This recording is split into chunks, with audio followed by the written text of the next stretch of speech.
如果我哋再唔出聲咧，即係變咗我哋係一班任人宰割嘅沉默嘅羔羊。表明一直支持政府嘅許俊輝促請當局唔好將啟德體育城移師去欣澳。梁振英先生亦都曾經講過，佢話會繼續支持體育嘅發展，亦都係會切實落成呢個體育城嘅。咁而家即係佢上咗場都未夠4個月啦。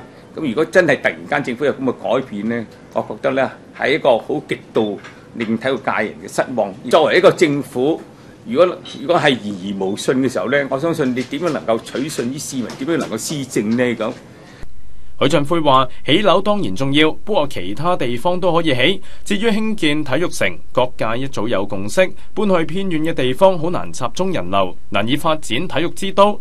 佢又強調冇考慮過任何後備方案，例如係體育城搬遷嘅地方。而港協暨奧委會義務秘書長彭聰就唔希望政府自毀長城。當東亞足球贏咗嘅時候咧，全民咧嗰個歡欣嘅情況咧都會表現到出嚟。咁呢個咧就係個 team sport 咧，即係個隊制咧，影響到咧所謂一個呢個咧社會嘅團結性。咁如果而家咧，我哋將用體育咧，將個社會嘅團結性咧嚟到咧係將佢係加深咧，而反過嚟嘅時候咧，而家咧就係話啊，我哋咧不如取消一樣嘢，搬去第二度啦咁。咁我哋咧就所謂咧叫自毀長城。